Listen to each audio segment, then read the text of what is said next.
नाज़रीन रुपया पैसा में आपको खुशामदीद कहते हैं। मैं हूं अली नासिर। बात कुछ ऐसी है कि आज हमने मॉनेटरी पॉलिसी के ऊपर बात करनी है, लेकिन आप लोगों के बहुत सारे सवालात मौसूल होते हैं और सोशल मीडिया के ऊपर मेरी मकबूलियत की बुनियादी वजह यही बनी कि मैं ज़्यादातर गाड़ियों के मुतालिक गुफ्तगू किया करता था। लोग कहते साहब आप आते सिर्फ मईशत के बारे में बात करते हैं, कोई ऐसी बात करें जो गाड़ियों और मईशत का मिला जुला रुझान हो, फिर अपने मौजू की तरफ जाए। मैंने कहा चलो आज के दिन मैं एक्सेप्शन लेता हूँ, सिर्फ चंद मैं कहूँगा मिनटों के अंदर मैं आपको चंद चीज़ें बता देता हूँ। लोगों ने मुझसे पूछी, इनका ताल्लुक़ हमारे इकोनॉमी से भी है एक तरह से, क्योंकि फ्यूल इकोनॉमी और कार मेंटेनेंस ये सब जो हैं ये बड़ी क्लियरली इसके साथ अटैच्ड हैं। आप हैरान होंगे कि हमारे एनुअल बजट्स के अंदर एक बहुत बड़ा पोर्शन जो है वो हम अपनी गाड़ी के फ्यूल और मेंटेनेंस की जानिब डालते हैं। फ्यूल तो मेरे काबू में नहीं, वो सिर्फ आप वज़ीर आज़म इमरान खान साहब से पूछ लें, उनका इख्तियार होता है कब कीमत बढ़ानी कब कम करनी। जो चीज़ें ज़रूरी हैं वो मैं आपको बता देता हूँ नुक्ता बनुक्ता। बिल्कुल 5वीं जमात के आंसर हैं, लेकिन पाकिस्तान के अंदर कोई नहीं करता इसके बारे में। नंबर 1, रेगुलर ऑयल चेंज अपना टाइम पे कर लिया करो, आपकी फ्यूल इकोनॉमी भी इंप्रूव हो जाएगी। और कोशिश करो कि जब जाते हो तो एयर फिल्टर भी चेंज करवा लो, ऑयल फिल्टर तो चेंज होगा ही होगा। साल में एक मरतबा अपने स्पार्क प्लग बदल लिया करो गाड़ी के, तो आपकी गाड़ी बहुत एफिशिएंटली इफेक्टिवली चलेगी। लेकिन आप लोगों ने सुन ये रखा है लेकिन अमल कोई नहीं करता। कॉस्ट फैक्टर मुख्तसर रख रहा हूँ, बिल्कुल कॉस्ट फैक्टर ये कि oil change is expensive in Pakistan. तो जितनी ऑयल मार्केटिंग कंपनियां सुन रही हैं, देख रही हैं, उनको इसके बारे में सोचना है। बुनियादी तौर पर क्या है कि पर किलोमीटर कॉस्ट फ्यूल के हिसाब से पाकिस्तान के अंदर आती है तकरीबन 10 to 12 रुपीज़। रफली आप समझें कि an oil change after 5000 kilometres is going to average out to about around 10% of your fuel expense. तो यानी साल में अगर हम 100 का फ्यूल डला रहे हैं तो समझो 10 रुपए का इंजन ऑयल डल रहा है। तो इसको थोड़ा कंसिडरेशन में लें। अगर ओवरऑल मेंटेनेंस को लेते हैं तो यू आर रफली लुकिंग एट ए लार्जर और बिगर अमाउंट। लेकिन इससे बहुत इसेंशियल एक चेंज आ जाएगा। देखो ये भूल जाओ हाइब्रिड और इलेक्ट्रिक व्हीकल वगैरह पाकिस्तान में आने की नहीं। ये बस समझो हमको पतंग उड़ाने का शौक है, वो इलेक्ट्रिक व्हीकल आ रही है और ये आ रही है, लेकिन आया कुछ भी नहीं। खैर इसके बारे में हम आगे आने वाले दिनों के अंदर ज़रूर बात करेंगे। मुंतज़मीन से भी और हमारे जो हिदायतकार हैं उनसे भी गुजारिश करेंगे कि हम तकाबुली जायज़ा भी करते हैं गाड़ियों का मुख्तलिफ, कि जो मार्केट के अंदर हैं उनकी कीमतों का भी और उनकी क्वालिटी का भी और उनकी परफॉर्मेंस का भी। यहाँ पर आते हैं जनाब मॉनेटरी पॉलिसी के ऊपर। इन्होंने कहा साहब मईशत दिन दुगनी रात चौगनी तरक्की कर रही है, करंट अकाउंट डेफिसिट कम हो रहा है। सॉरी, वो ज़रा परवेज़ मुशर्रफ का असर आ जाता बीच में कभी कभी। तो इन्होंने कहा साहब तरक्की कर रहे हैं, हम सुबह शाम तरक्की कर रहे हैं, लेकिन हमारी शरह सूद जो है, शरह सूद आप लोग कहते हैं, मैं तो सूदखोर नहीं हूँ, ना सूदखोरी के बारे में सोचता हूँ, मैं इसको शरह मुनाफा ही कहता हूँ। चाहे कोई इसको शरह सूद कहे, भाई मैं सूदखोर थोड़ी हूँ या मेरी कौम सूदखोर थोड़ी है। आप खिला रहे हो ज़बरदस्ती तो एक अलहदा बात है। ये कह रहे हैं 7% के ऊपर हम बरकरार रखेंगे, तो वो माशी तरक्की, वो ट्रेड गैप कम हो रहा है, करंट अकाउंट डेफिसिट सरप्लस हो गया। यार ऐसे ही नहीं ना मारा करो आप भी यार। मतलब वही जो कहते हैं ना, वो रिवर्स स्वीप मारता था ना जावेद मियांदाद, वैसी रिवर्स स्वीप मार रहे हैं ये लोग स्टेट बैंक वाले। कह कुछ रहे हैं, कर कुछ रहे हैं। अच्छा 7 पे बरकरार है, ठीक है, मान गए आपकी बात भाई, आपने बोला हम मान गए, ओके। अब बात यह है कि वहाँ पे एक बता दिया, अभी दूसरी लहर आ गई, अब डरा भी दिया ना थोड़ा सा।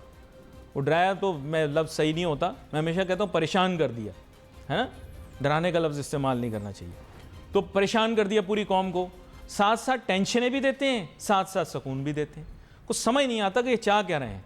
यानी मरीज़ को मज़ीद बीमार करने का तरीका ये है कि उसको बोल तुम्हारी तबीयत बिल्कुल ठीक हो रही है, लेकिन तुम्हें बड़ा सख्त परहेज़ करना पड़ेगा। अच्छा सुनो, तुम्हारी तबीयत बिल्कुल ठीक हो रही है, लेकिन दिन में 8 मरतबा दवाई खानी पड़ेगी।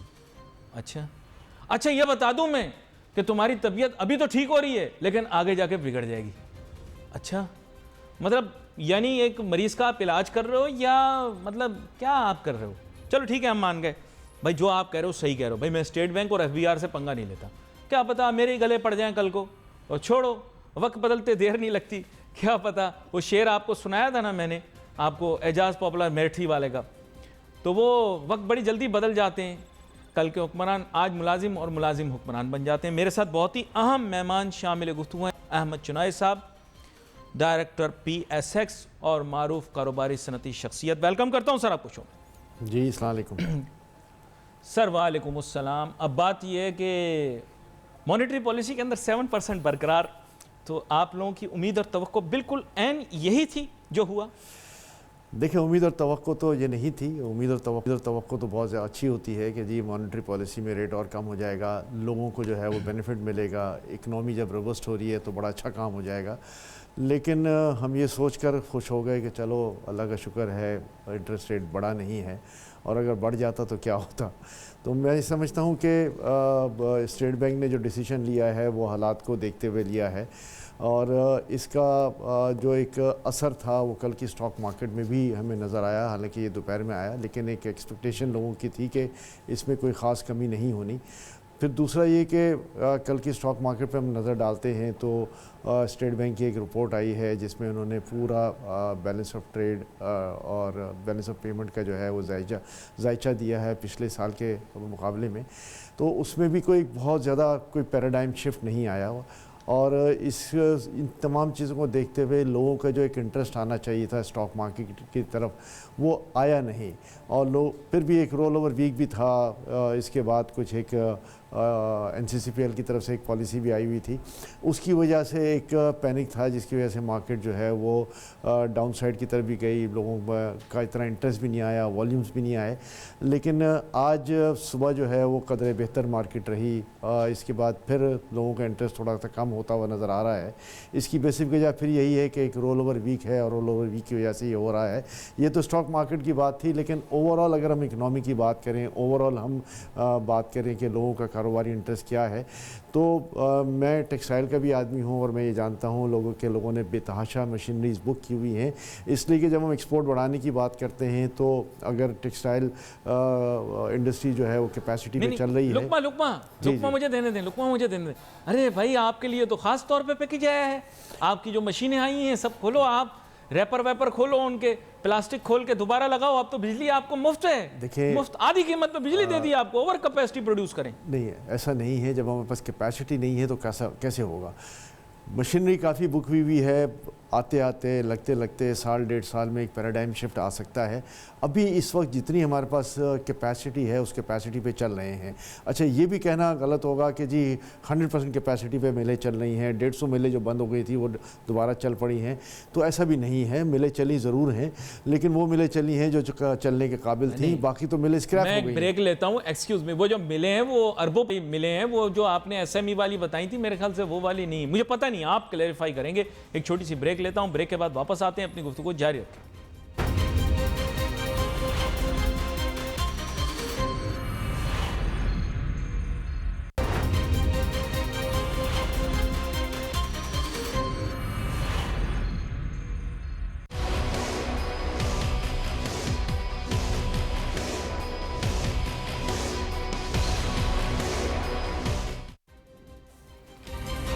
नाज़रीन, वेलकम बैक आफ्टर ब्रेक। गुफ्तगू हमारी जारी है। अहमद चुनाई साहब के साथ बात करें। ब्रेक पे जाने से पहले मैं इनसे यही कह रहा था कि जनाबे वाला, वो मिल वाली जो बात करते हैं तो मिलें तो बहुत बड़ी होती हैं, लेकिन हमारे यहाँ तो स्मॉल एंड मीडियम एंटरप्राइजेज़ का जनाब राज है, जहाँ तक ये आप ऐसे बोल रहे हैं कि वैल्यू एडेड टेक्सटाइल का ताल्लुक़ है।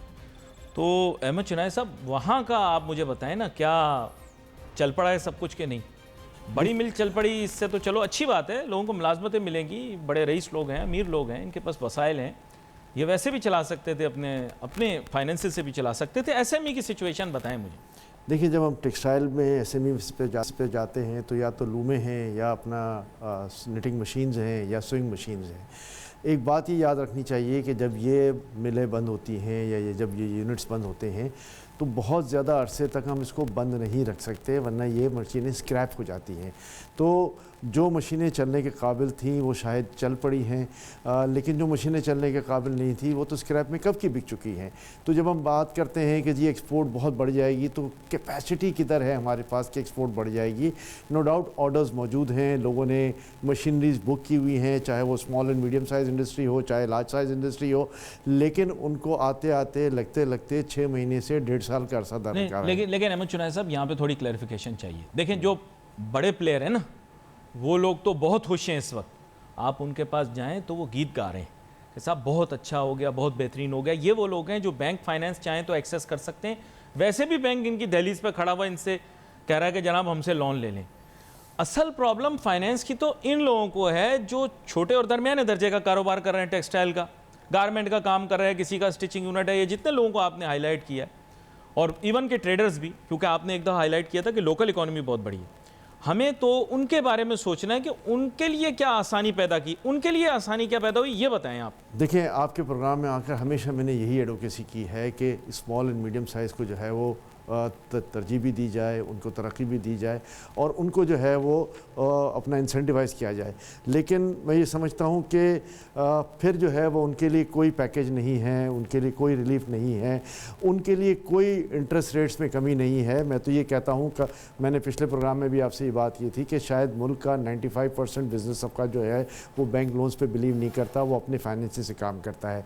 यही वो लोग हैं जो पाकिस्तान की सही मायने में इकनॉमी चला रहे हैं बग़ैर किसी मराद के।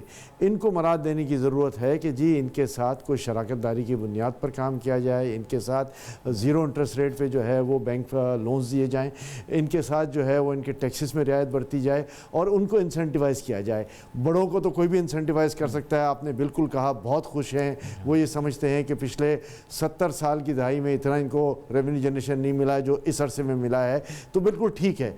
लेकिन उसका ट्रिकल डाउन इफेक्ट नीचे ज़रूर आना चाहिए था जो कि नज़र नहीं आ रहा।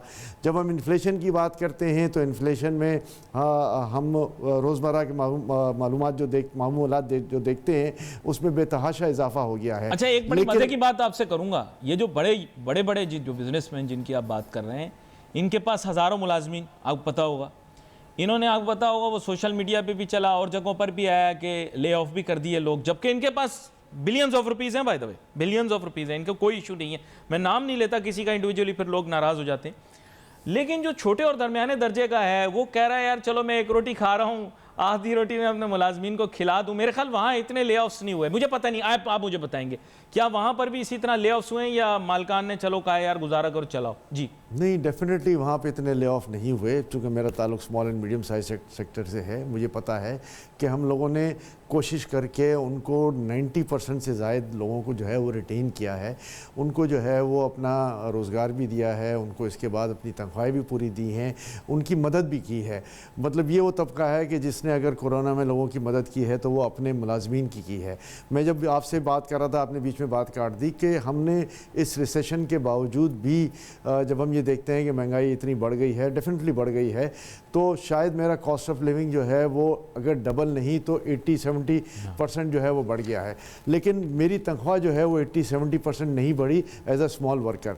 अगर मैं 15,000 रुपये देता था किसी को तो उसको शायद मैं 18-20 हज़ार दे रहा हूँ, उसको मैं 25,000 या 27,000 रुपये नहीं दे रहा।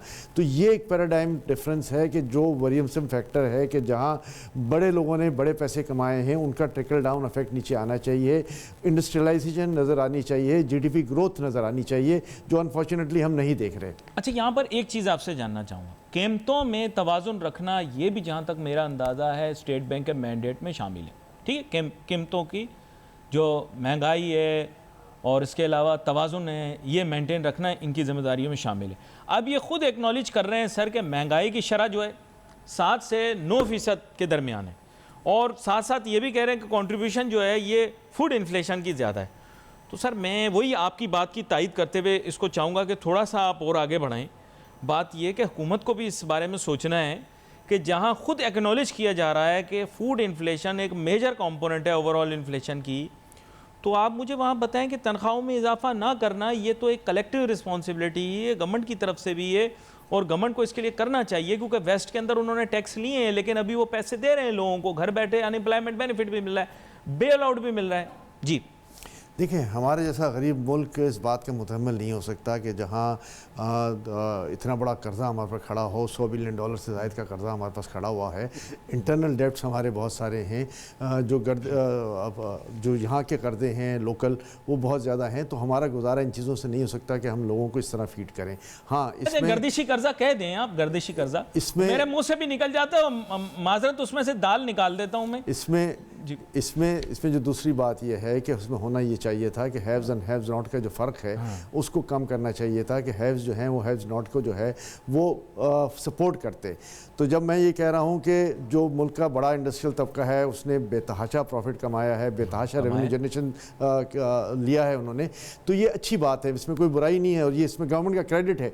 लेकिन फिर इनका ये फ़र्ज़ बनता था कि डाउन द लाइन जो है वो लोगों को बेनिफिट दें, लोगों की कॉस्ट ऑफ लिविंग को देखते हुए उनकी सैलरीज़ को इंक्रीज़ करें और साथ साथ उनके लिए जो है वो बेनिफिशियल स्कीम्स शुरू करें। अगर हम आज ये काम नहीं करेंगे तो हम कब तक उन गरीबों को पिसते रहेंगे। यानी उनको अगर हम ऊपर लाने की बात नहीं करेंगे, उनकी कॉस्ट ऑफ लिविंग जो है उसको उनकी तनख्वाह के साथ सब्सटेंशिएट करने की बात नहीं करेंगे, तो मैं समझता हूँ कि फिर ये एक रिबेलियन की सूरत आ जाएगी कि जी जब मेरे पास इतना मुझे तनख्वाह नहीं मिल रही तो खुदा ना खास्ता मैं सड़कों पे जाके लूट मार करूँगा। तो इस सिचुएशन से बचने के लिए कि जिन लोगों को अच्छा एडवांटेज मिला है, और अच्छी बात है, इसमें कोई बुराई की बात नहीं है, लेकिन उस एडवांटेज को वो डाउन द लाइन लोगों तक पहुँचाएँ, अपनी इंडस्ट्रीज़ को बढ़ाएँ, ना कि मैं कोई ऐसी नॉन प्रोडक्टिव इन्वेस्टमेंट में पैसे डालें कि जहाँ पे एम्प्लॉयमेंट नहीं दे सकते, जहाँ पे इकनॉमी नहीं चल सकती, जहाँ पे पैसा जो है वो डेड ज़मीन में पड़ जाता है। तो मेरी आज भी ये गुजारिश होगी कि जो बड़े इंडस्ट्रियलिस्ट हैं वो इंडस्ट्रियलाइजेशन की बात करें, जितनी भी मुमकिन हो सकता है इंडस्ट्री को जो है वो बढ़ाएं, लोगों को एम्प्लॉयमेंट दें और उनकी कॉस्ट ऑफ लिविंग को देखते हुए उनकी सैलरीज जो है वो मुकर्रर करें। ये बड़ी अहम बात आपने की है। यहाँ पर मुझे एक छोटी सी ब्रेक लेना चाहूँगा। अहमद चुनाई साहब का कुछ ज़राअत की जानिब भी एक जिसमें कहूँगा कि फोकस है।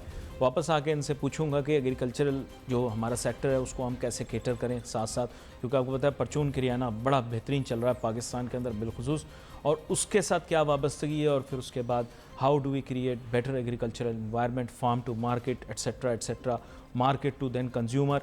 Let's take a short break.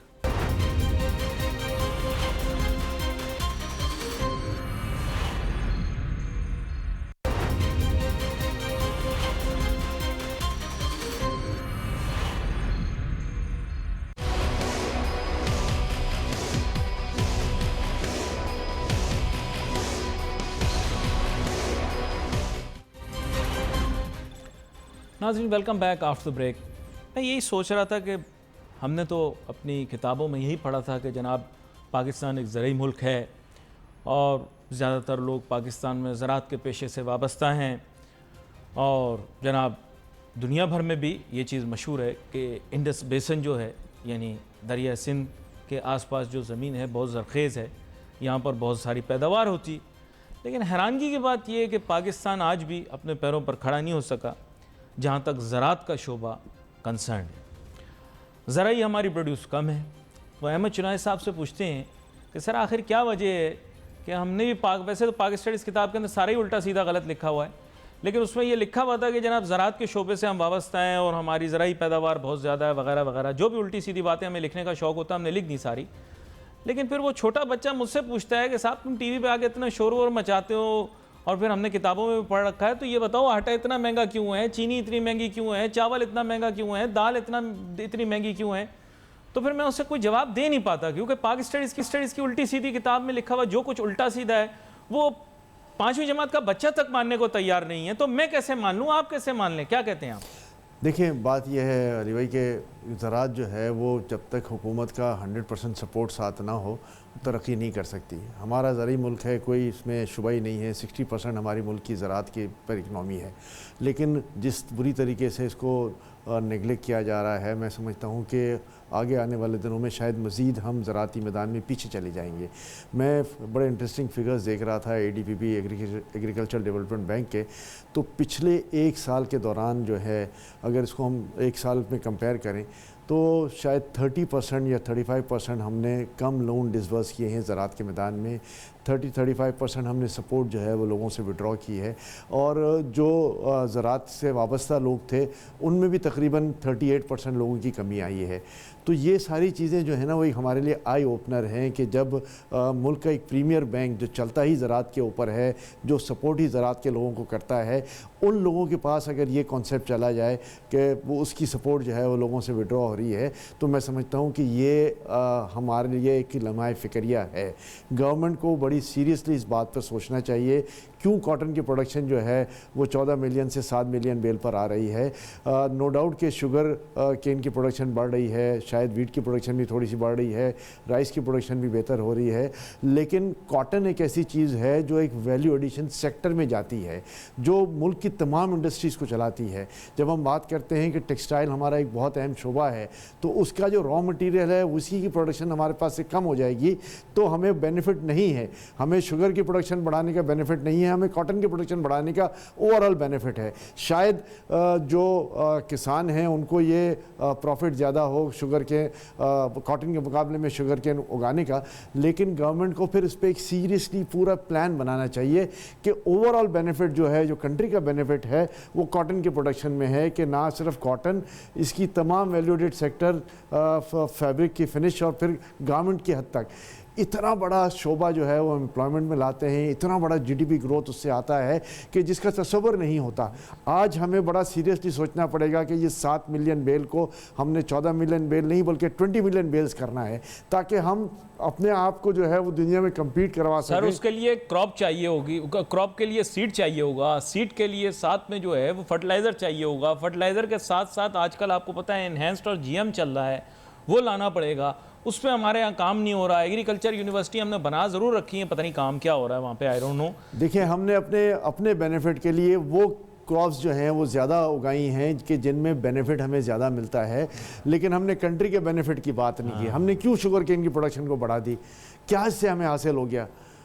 इससे आज भी वही शुगर केन क्राइसिस हमारा चल रहा है, शुगर की प्राइसेस डबल हो गई हैं, लोगों को बेतहाशा मुनाफा मिल रहा है। कुछ लोगों ने तो मुझे बताया कि इंपोर्ट कर लें तो शायद वारे में आ जाएगा। एक तो ये बहुत बड़ा गेम है इस मुल्क के अंदर कि जहां अपने फायदे में हो रेंट सीकिंग, तो वहां पे जनाबे वाला फौरन लोकल मार्केट, लोकल प्राइसेस और सपोर्ट प्राइस की बात शुरू हो जाती है सर। देखिए, ये मैं सिर्फ इस हुकूमत को इल्ज़ाम नहीं दे रहा।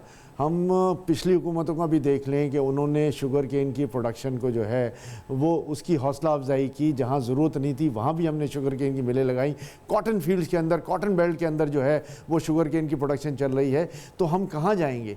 हमारी इकनॉमी जो अब माइनस की तरफ आ रही है, जीडीपी ग्रोथ माइनस की तरफ आ रही है, उसकी सबसे बड़ी वजह यह है। उसके अगर इम्पेडिमेंट्स देखें कि क्यों हम 6% की जीडीपी ग्रोथ से -1% पे चल रहे हैं, तो यही हमारी वजह है कि हमने अपनी प्रोडक्शन जो आगे जाके इंडस्ट्रियल प्रोडक्शन को बढ़ा सकती थी, उनको हमने कम करने की बात नहीं। लेकिन हम एक देखें ना, हम एक सिंगल अप्रोच अडॉप्ट कर सकते हैं। या तो हम टोटल एग्रीकल्चर से एसोसिएटेड लोगों को सपोर्ट देने के लिए भाई अपनी इकोनॉमी को चला रहे हैं, ठीक है, मान लेते हैं, चलो उनको सपोर्ट प्राइस से दे रहे हो आप, उनकी परचेजिंग उठा रहे हो, उनका सामान उठा रहे हो वगैरह वगैरह। लेकिन ये मुझे समझ में नहीं आता कि जहां अपना इंटरेस्ट सर्व करना होता है, जैसे आप बता रहे हैं कि मिलें लगा धड़ाधड़ ये वो, अब मेन इशू ये है ना कि वहां पर आप एक्सप्लॉइट कर सकते हो, बाकी चीज़ों के अंदर आप इंटरनेशनल प्राइस का सहारा ले। बिजली क्यों महंगी हुई? International price. तेल क्यों महंगा हुआ? International price. चीनी क्यों महंगी हुई? Local price. ये समझ नहीं आई। आटा क्यों महंगा हो रहा है? Local price. ये ना समझ में आने वाली बात है, इसको जरा फिनोमेना को एक्सप्लेन करना पड़ेगा। देखिए, ये तो जिसको जो चीज़ सूट कर सकती है कि इंटरनेशनल प्राइसेस सूट कर जाए मुझे, या मुझे लोकल प्राइसेस सूट कर जाएं, वही फार्मूला मैं अडॉप्ट कर लेता हूँ। हमने इसको एक पूरी 5 साल पॉलिसी लानी पड़ेगी, जिसमें हमें ये देखना पड़ेगा कि हमें बेनिफिट किस चीज़ में ज़्यादा है, और जहाँ जहाँ ये बेनिफिट्स हैं उन बेनिफिट्स को हमें एक्सप्लॉइट करना पड़ेगा। हमें मज़ीद जो है वो अपने फील्ड बढ़ाने पड़ेंगे, मज़ीद जो है वो पानी का सिस्टम को बेहतर बनाना पड़ेगा। जब तक हम इस तरीके से नहीं सोचेंगे, मैं समझता हूं कि आपकी ये जो जीडीपी बढ़ाने की बात कर रहे हैं वो बढ़ नहीं सकती। अच्छा, मैं आपसे आज एक छोटी सी बात सुन लें। आपके कुछ दोस्त हैं, आप भी विजनरी आदमी हैं, मुझे पता है, आपके कुछ दोस्त हैं चावल उगाते नहीं है, चावलों के मिले हैं उनके पास, ठीक है, मैं जानता हूँ। मैं ये कहता हूँ कि वो मीटिंग में जब आते हैं तो वो जनाब साथ लेकर आते हैं मटेरियल, राइस से ये भी बना सकते हैं, ब्रान बना सकते हैं, उसको इसमें वो क्या करते हैं, उसको फर्मेंट करके ये बना सकते हैं और वो बना सकते हैं। लेकिन जब उनसे पूछे कि आपका प्रोडक्ट क्या है, तो वो बोलते हैं साहब हमारा प्रोडक्ट सिर्फ पॉलिश्ड राइस है और हम उठा के मशरिक वस्ता भेजेंगे या इंटरनेशनल मार्केट में भेजेंगे। तो सर बात ये है कि वो आइडियाज़ बहुत है इन लोगों के पास, लेकिन एग्जीक्यूशन के टाइम के ऊपर वैरायटी कोई नहीं है वैल्यू एडिशन के लिए। जी देखिए वैल्यू एडिशन और चावल में एक हद तक ही आ सकता है ना, मतलब मैं इसके एक्सपोर्ट के अगेंस्ट नहीं हूँ, मैं इसकी प्रोडक्शन के अगेंस्ट नहीं हूँ, लेकिन जो वैल्यू एडिशन आपको कॉटन प्रोडक्शन दे सकती है, हम बात कर रहे हैं कि अगले 1.5 साल में पाकिस्तान में कैपेसिटी बढ़ जाएगी, तो कैपेसिटी बढ़ जाएगी लेकिन कॉटन फिर नहीं होगी। 7 मिलियन में कि आप 8 मिलियन बिल कर लोगे, तो फिर आप कॉटन इंपोर्ट करोगे, वही आपका जो है जो ये एक लंबी बहस है, मैंने और आपने बैठ के करनी है ये उस मौजू के ऊपर कि कॉटन ग्रोइंग वाला जो इशू है, क्योंकि बहुत सारे लोगों ने ये झगड़ा खड़ा किया कि पाकिस्तान में टेक्सटाइल जो है वो कितनी प्रॉफिटेबल है, लेकिन इसके ऊपर मेरा और आपका अलहदा से एक नशिस्त का सिलसिला होगा जो इसी मौजू पर होगा, और चंद और लोगों को भी टेक्सटाइल से उसमें शामिल करेंगे ताकि एक मानख़ेज़ गुफ्तगू हो सके। आपको बहुत शुक्रिया, आप आज हमारे साथ शामिल हुए। Wait for messages on Facebook. यहाँ पे अली नासिर हमारी टीम को इजाज़त दीजिए। अल्लाह हाफिज़।